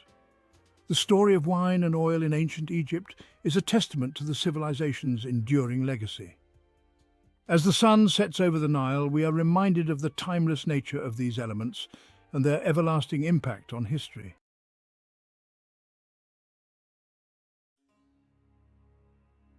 Thutmose III, a name that would echo through the annals of history, a name synonymous with Egyptian military might and unparalleled leadership. But his path to glory was not straightforward. It was fraught with challenges and unexpected turns. He ascended the throne as a young boy, co-ruling with his stepmother Hatshepsut, who was a formidable force in her own right. She was a powerful woman, a rarity in Egyptian history, who defied conventions and took on the role of pharaoh. Hatshepsut assumed the full mantle of pharaoh, relegating Thutmose to the shadows, where he watched and learned. For 2 decades, he remained in the background, observing the intricacies of governance and power. This was his training ground, a period of intense learning and preparation. He honed his skills, waiting for his moment, mastering the art of warfare and leadership. Little did the world know a storm was brewing. Thutmose was biding his time, ready to unleash his potential. Hatshepsut's reign focused on peace and prosperity, bringing stability to the kingdom. She expanded trade and commissioned ambitious building projects, leaving a lasting legacy. Thutmose, however, yearned for the battlefield. His heart was set on military conquest and glory. He trained with the army, mastering weaponry and tactics, preparing for the day he would lead. He strategized, studied past campaigns, and dreamt of conquest, envisioning a vast empire under his rule. The young pharaoh in waiting was destined for greatness. His time would come, and when it did, the world would witness the rise of a legend.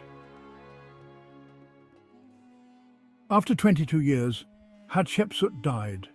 Thutmose III, now a mature and experienced ruler, finally took sole control of Egypt. The lion, long dormant, was unleashed. He immediately embarked on a series of military campaigns. His goal? To restore Egypt's dominance and expand its borders. Thutmose was a brilliant military strategist. He was also a ruthless and efficient leader. His first target was the rebellious kingdom of Kadesh. This powerful city-state in Syria challenged Egyptian authority. Thutmose would make an example of them. He led his army north, crushing all resistance in his path. The young pharaoh was eager to prove himself. He would show the world the true might of Egypt. The Battle of Megiddo, fought in 1457 BC, would define Thutmose III's reign. This battle is often considered one of the earliest recorded military engagements in history. The walled city of Megiddo was a strategic stronghold. Its location was crucial, as it sat at the crossroads of several important trade routes. It controlled vital trade routes, making it a coveted prize for any ruler seeking to dominate the region.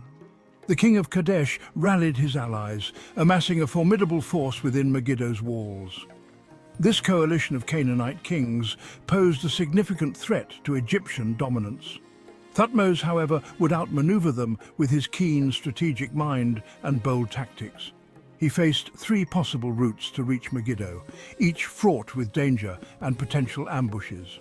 Thutmose, a risk-taker, chose the most perilous path, a narrow pass through the Aruna Mountains.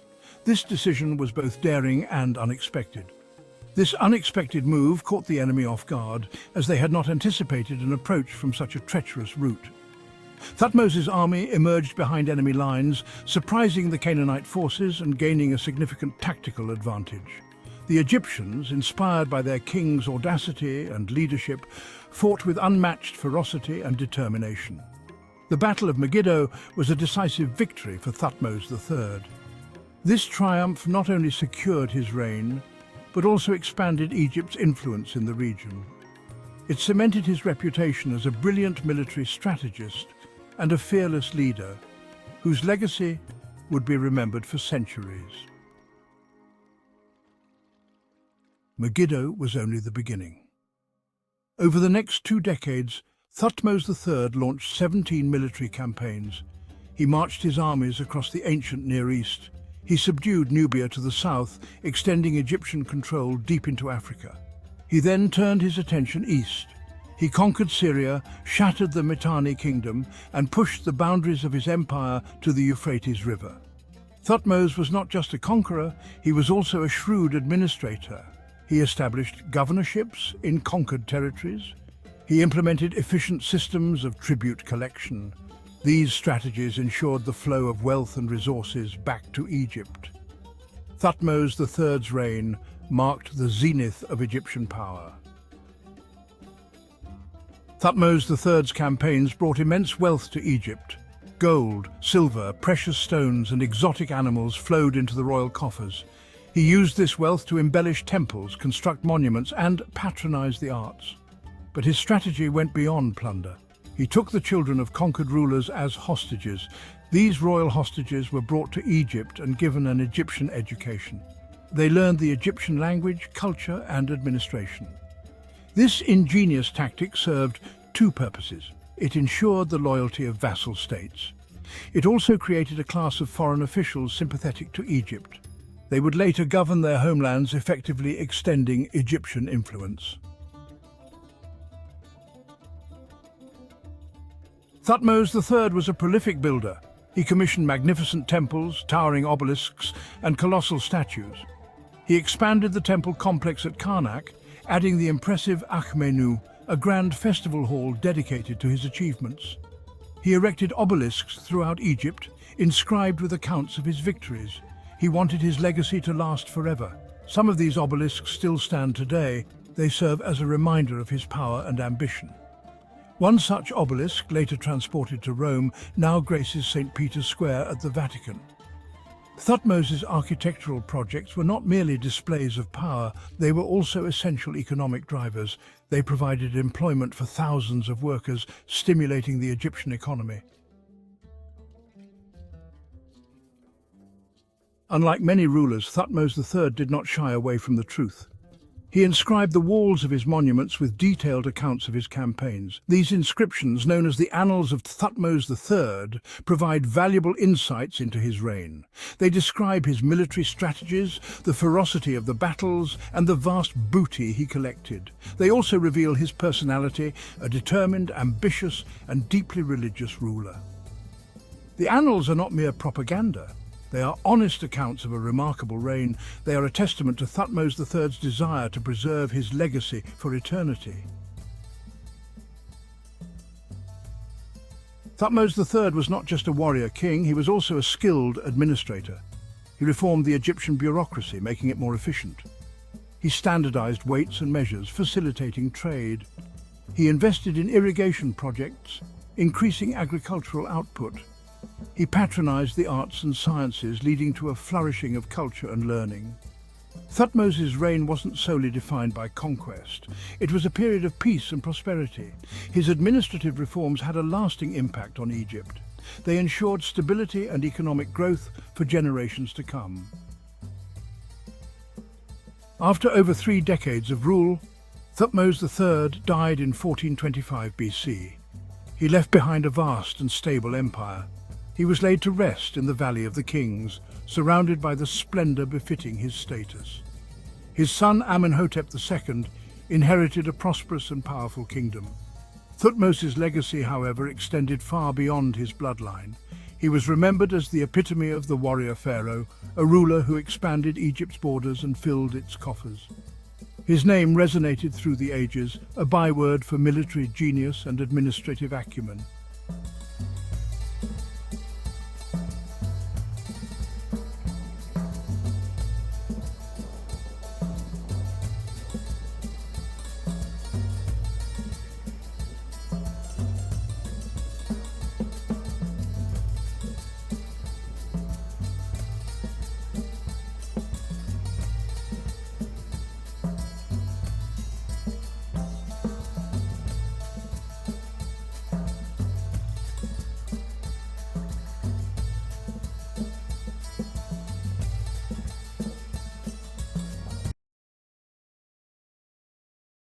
In the heart of the ancient world, along the banks of the majestic Nile River, a flourishing civilization emerged.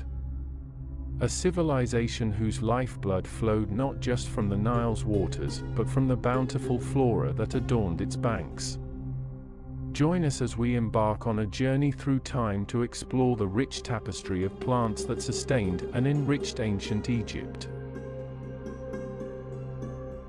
The climate and unique geography of the Nile Delta offered a wide variety of plant species.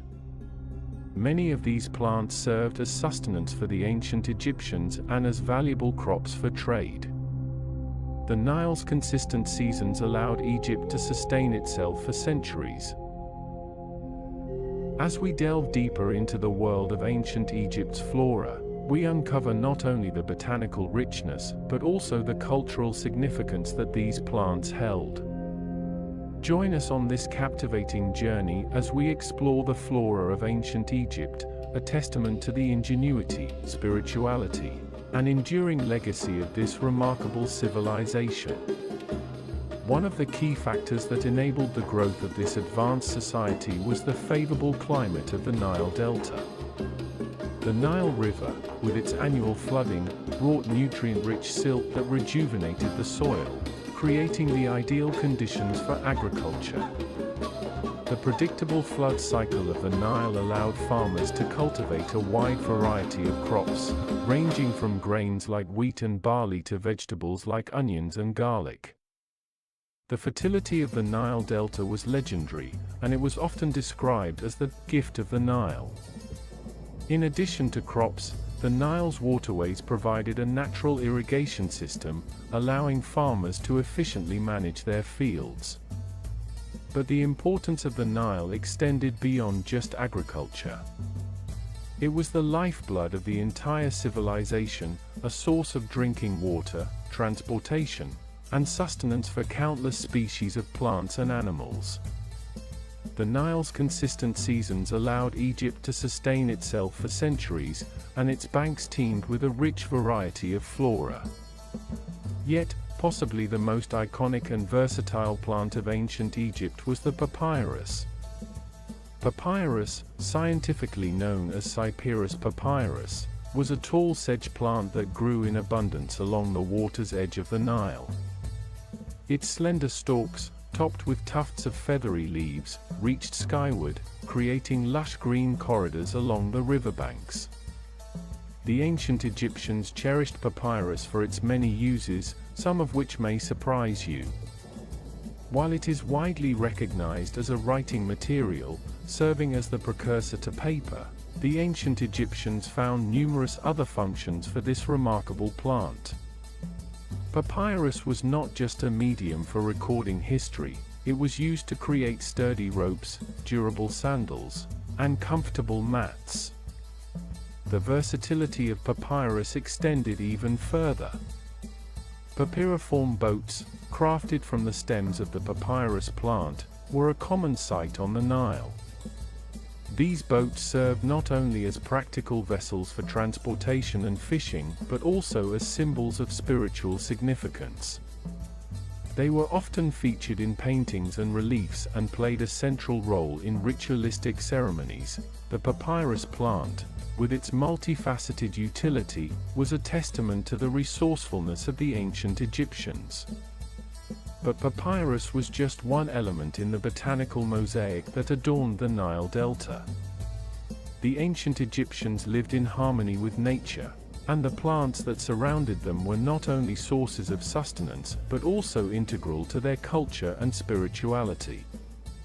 One of the most important trees in ancient Egypt was the date palm, Phoenix dactylifera. Its sweet and nutritious fruits, known as dates, were a staple food in the Egyptian diet. The date palm not only provided sustenance, but also offered valuable resources. Its leaves were woven into baskets, mats, and even roofs for homes.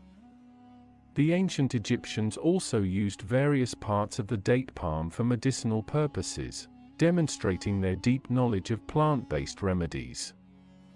Alongside the date palm, the carob tree, Ceratonia siliqua, and the tamarisk tree, Tamarix spp, were commonly found along the banks of the Nile. The carob tree, with its long, pod-like fruits, provided a nutritious food source. Carob pods were not only consumed as a sweet treat, but were also used as a unit of measurement for precious commodities like gold, earning them the nickname Egyptian gold. Tamarisk trees, on the other hand, were known for their salt-tolerant nature. They played a vital role in preventing soil erosion and improving the overall ecological stability of the Nile Delta. In addition to their ecological importance, tamarisk trees provided wood for construction and fuel. As we explore further, we encounter the rich variety of fruits that adorned Egyptian orchards. The earliest fruit tree cultivated in ancient Egypt was the fig tree, Ficus carica. Its sweet, pear-shaped fruits were not only delicious, but also symbolized fertility and abundance. The cultivation of figs dates back to the early dynastic period, showcasing the long-standing connection between the Egyptians and their fruit trees. Over time, other fruit trees found their place in Egyptian orchards. The apple, Malus domestica, was introduced, offering a crisp and refreshing alternative to the fig. The pomegranate, Punica granatum, with its jewel-like seeds, added a burst of color and flavor to the Egyptian diet. These fruits became not only culinary staples, but also symbols of vitality and prosperity.